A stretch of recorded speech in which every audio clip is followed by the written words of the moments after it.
സല്ലല്ലാഹു അലാ മുഹമ്മദ് സല്ലല്ലാഹു അലൈഹി വസല്ലം. പക്ഷേ രൂപത്തിൽ കൈഫിയത്തിൽ ഇഹ്സാന് വരും. എങ്ങനെയാണ് കൈഫിയത്തിലുള്ള ഇഹ്സാൻ എന്നറിയുമോ? വുളു എടുക്കുമ്പോൾ സാധാരണ ഒരു വുളു ഉണ്ട്, ഇഹ്സാൻ ചെയ്തിട്ടൊരു വുളു ഉണ്ട്. ഹദീസിൽ പറഞ്ഞില്ലേ, മൻ തവല്ലഅ ഫഅഹ്സനൽ വുളുഅ. രണ്ടും ഒന്നല്ല. ഒരാൾ വുളു എടുത്തു, വുളുഇനെ നന്നാക്കി എന്ന് പറയുന്നത് എങ്ങനെയാണ്? എപ്പോഴാ വുളുഇന് നിയ്യത്ത് തുടങ്ങുന്നത്? അഊദും ബിസ്മിയും തുടങ്ങുമ്പോ വുളുഇന്റെ സുന്നത്തായ നിയ്യത്ത് മനസ്സിലൂടെ ഓടണം. അഊദും ബിസ്മിയും തുടങ്ങണം. ആ അഊദും ബിസ്മിയും 3 പ്രാവശ്യം ചൊല്ലണം. ശേഷമുള്ള ദിക്റുകളും 3 പ്രാവശ്യം ചൊല്ലണം. തുടക്കത്തിലും ഒടുക്കത്തിലുമാണ് പ്രധാനമായും വുളുഇന് ദിക്റുള്ളത്. ഇടയിലുള്ള ദിക്റുകളും ചില പണ്ഡിതന്മാർ ഉദ്ധരിച്ചിട്ടുണ്ട്. ഇരിക്കട്ടെ, തുടക്കത്തിലെയും ഒടുക്കത്തിലെയും ദിക്റെങ്കിലും പതിവാക്കിയിട്ട് നല്ല രൂപത്തിലും നല്ല ഭാവത്തിലും വുളു എടുക്കുന്ന മനുഷ്യൻ വുളുഇന്റെ ഇടയിൽ അത്യാവശ്യത്തിന് വേണ്ടിയല്ലാതെ ഒരു സംസാരവും സംസാരിക്കൂല എന്ന് നിശ്ചയിച്ച വുളു ആകണം. ഖിബ്ലക്ക് മുന്നിട്ടുള്ള വുളു ആകണം. പഴയ കാലത്തൊക്കെ നോക്ക് നിങ്ങൾ, നമ്മളെ നാട്ടിൽ വീട്ടിൽ ജീവിച്ചിരുന്ന വല്യപ്പാരും വല്യമാരൊക്കെ അവര് വുളു എടുക്കാനുള്ള ഒരു ഉപകരണം, അതിനുള്ള പേര് മൈക്കിലൂടെ പറയണ്ട, ഇത് ഓൺലൈൻ ഉണ്ടായതും പേടിയാണ്. ആ ഉപകരണം എടുത്തിട്ട് പൂജ പോലത്തെ ഒരു ഉപകരണം എടുത്തിട്ട് പുറത്തിറക്കും. ഇവിടെ എന്തായാലും പറഞ്ഞു അതിനെ അത് പറയണ്ടെന്ന് അത് പുറത്തിറങ്ങിയാൽ അത് വേറെ നാട്ടിൽ വേറെ അർത്ഥമാണ് അതിനുള്ളത്. അടിക്കുറിപ്പ് ചെയ്തു. അത് എടുത്തിട്ട് പുറത്തിറങ്ങുമ്പോ നമ്മളൊന്നും അത് പുറത്തിറങ്ങിയ അപ്പൊ വല്യമ്മ പറയും ഇങ്ങോട്ടല്ല അങ്ങോട്ട് തിരി. എന്നെ എങ്ങോട്ട് തിരിഞ്ഞാലെന്താ? എങ്ങോട്ട് തിരിഞ്ഞാലെന്താ? ഇന്ന് നിങ്ങൾ പോയി നോക്ക്, ഉദുർത്ത് നോക്ക്. ചില പള്ളിയിലൊക്കെ ഉദുർക്ക കിബിലൊക്കെ തിരിയാൻ തന്നെ പറ്റൂല. പന്തളിക്കാനുള്ള സ്ഥലം ഉണ്ടാവും ഉദുർക്കാനുള്ള.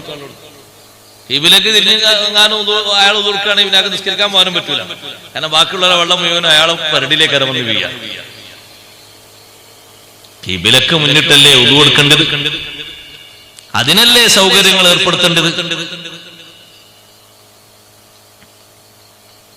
മുമ്പ് പള്ളികളിലൊക്കെ ഹൗദ് ഉണ്ടാകുന്ന സമയത്ത് ഒരു സൗകര്യം ഉണ്ടായിരുന്നു കിബിലക്ക് മുന്നിട്ട് ഉദു എടുക്കാനൊക്കെ.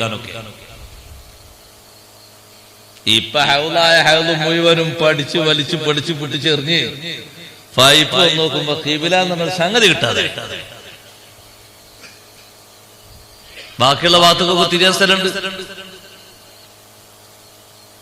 ഇപ്പതാ ഞാൻ മഗ്‌രിബ് നിസ്കരിക്കാൻ ഉദുർക്കാൻ കയറിയ സ്ഥലത്ത് ഞാനൊന്ന് ഉദു കൊടുത്താലോ എന്ന് കരുതിയപ്പോ പിന്നെ നോക്കുമ്പോ ഉദു കൊടുക്കാൻ ഇങ്ങനെ ഒരു അസൗകര്യം കണ്ടു. അപ്പൊ ഇതിനുള്ള ഉദു തന്നെ മതി, ഇനി വെറുതെ എടുത്തിടങ്ങാറാണ്ടാന്ന് കരുതി. ഞാനൊക്കെ ഇവിലേക്ക് തിരിയാൻ പറ്റൂല. ഒന്നുകിൽ കിരിയാണെങ്കിൽ ഒന്നുകിൽ അങ്ങോട്ട് തിരിയണം. പള്ളിന്റെ ഉള്ളില് നേരെ കിബില എങ്ങോട്ടാണ്, അങ്ങോട്ട് തിരിഞ്ഞ് ഒരാളും ഉദു കൊടുക്കണമില്ല. നേരെ കുറെ ആൾക്കാരാണ്, കുറെ ആൾക്കാരാണ്. അത് ഉണ്ടാക്കുന്ന സമയത്ത് ആദ്യം ചിന്തിക്കണം. പലയിടത്തും അങ്ങനെ നമ്മൾ അസൗകര്യങ്ങൾ എത്ര ഉള്ളത്. മുമ്പൊക്കെ ഈ സാധനം എടുത്ത് പുറത്തേക്ക് ഇറങ്ങിയ എനിക്കിപ്പോ ഓർമ്മയുണ്ട്, വല്യമ്മ പറയും അങ്ങോട്ടല്ല അങ്ങോട്ട് തിരിയാ. നമ്മളൊന്നും എങ്ങോട്ടെങ്കിലും സൗകര്യത്തൊന്നും തിരിഞ്ഞിരിക്കായിരിക്കും, ഏതെങ്കിലും സ്ഥലത്തേക്ക് ഇവിടെ ഇരിക്കാന്നുള്ള എഴുതിയിട്ട്. അപ്പൊ പറയും അങ്ങോട്ടല്ല തിരിയേണ്ടത്, ഇങ്ങോട്ട്. ഇവലെങ്ങോട്ടാന്ന് പറയും. എന്താണ് അവരാ പറയണെന്ന് അറിയുന്നത്? അഹ്സനുൽ വുളൂ, നല്ല വുളൂ ഉണ്ടായെങ്കിലേ നിസ്കരിക്കുന്ന നിസ്കാരത്തിന് രൂപത്തിൽ ആത്മീയ ഭാവം കൂടുള്ളൂ. വുളൂ മുതലാണോ ശരിയാണോ നിസ്കാരം അതിനനുസരിച്ച് ഒന്നുകൂടി മെച്ചുണ്ടാവും. വുളൂല് പോക്കുണ്ടോ നാ നിസ്കാരത്തിലുണ്ടാവും കുറവ്. വുളൂ നല്ല രൂപത്തിലും ഭാവത്തിലും ആകണം. നിങ്ങൾ നോക്ക്, ഞാൻ രൂപത്തിൽ എന്നുള്ളത് വിശദമായി പറയാൻ സമയമല്ല, പക്ഷെ ഞാൻ ഒന്ന് പറയട്ടെ. മിക്ക ആളുകൾക്കും വുളൂവിന്റെ സുന്നത്തുകൾ കിട്ടുന്ന കുറവായിരിക്കും. നല്ലോണം ശ്രദ്ധിക്കണേ. ഇപ്പൊ മുഖം കഴുകുന്ന ഒരാളാണെങ്കിൽ മുഖത്തിന്റെ അതിർത്തി നമ്മൾ സാധാരണ പറയല്ലോ, ഇവിടുന്നതാ ഈ മുടി മുളക്കുന്ന ഈ സ്ഥലം മുതൽ ഇങ്ങോട്ട് ഇത് വെറ്റം അല്ലെ, താടി വെറ്റം, ഇങ്ങനെ ഒരു ചെവി മുതൽ മറ്റേ ചെവി വരെ ഇങ്ങനല്ലേ രീതിയിലും. ഈ സ്ഥലത്തിന്റെ ഇടക്കുള്ള ഭാഗങ്ങളൊക്കെ ഒന്നാമത്തെ പ്രാവശ്യത്തിൽ കുറച്ചുകൂടി ഇങ്ങോട്ട് കയറ്റണം കേട്ടോ, കഴുകി റെഡിയാകണം, വെള്ളം ഇങ്ങനെ ഒലിക്കണം, നിർബന്ധം വീടാൻ.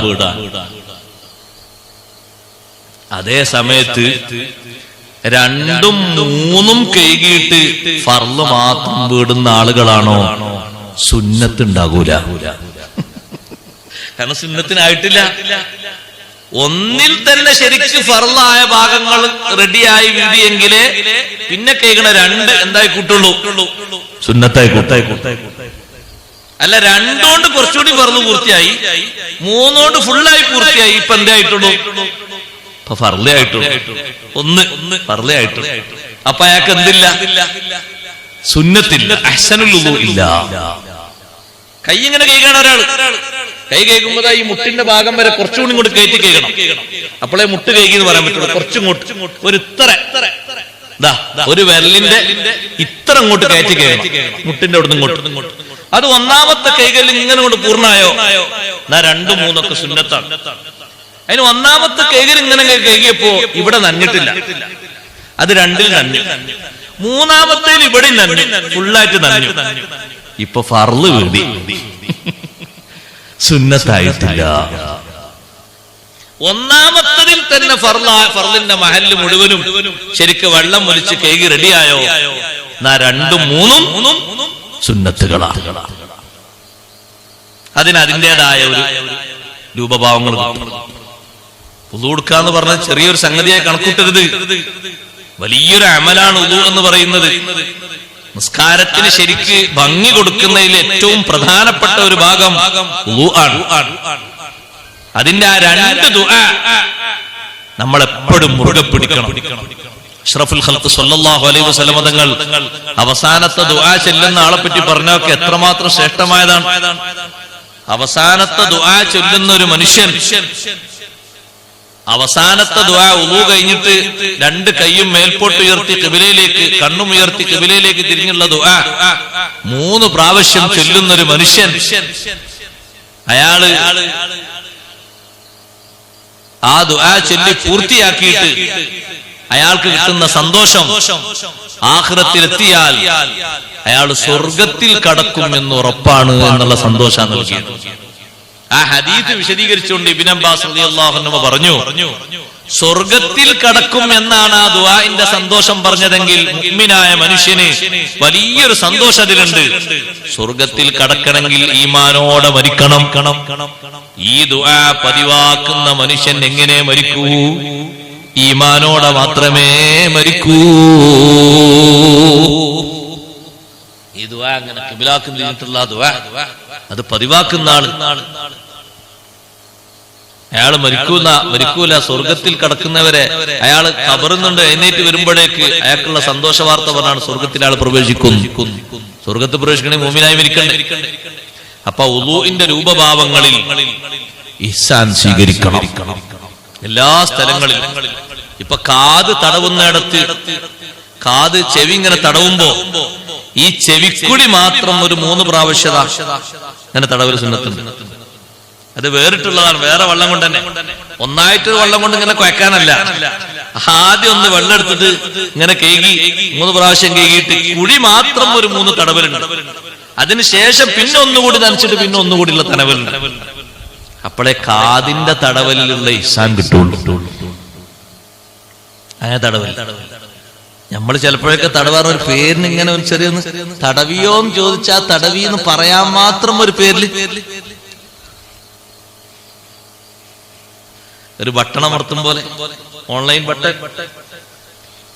അതുപോലെയല്ല ഒരു പൂർണ്ണാർത്ഥത്തിലുള്ള ഒരു അതാകണം കഴിവിന്റെ പരമാവധി നിർവഹിക്കുന്നത്. മൂക്കില് വെള്ളം കയറ്റി ചീറ്റുക എന്നൊക്കെ പറയുന്നത് ആരോഗ്യപരമായിട്ട് ഒരുപാട് സംഗതികൾ നേടിത്തരുന്ന ഒന്നാണ്. ഇസ്തിൻഷാഖ്, മൂക്കിൽ വെള്ളം കയറ്റി ചീറ്റുന്നതിൽ ഒരുപാട് ഗുണങ്ങളുണ്ട്. മൂക്കും ശ്വസിക്കുന്ന മൂക്കും ഒരു ഇബാദത്തിലായി പങ്കെടുത്തു. നിസ്കരിക്കാൻ വരുന്ന ആളെ മൂക്കിന്റെ ഉൾഭാഗം, ശ്വസിക്കുന്ന മൂക്ക് വൃത്തിയായി, കണ്ണ് വൃത്തിയായി, എല്ലാ അവയവങ്ങളും വൃത്തിയായി നിസ്കാരത്തിലേക്ക് വരുന്ന മനുഷ്യൻ രൂപത്തിൽ ആത്മീയത സ്വീകരിക്കണം.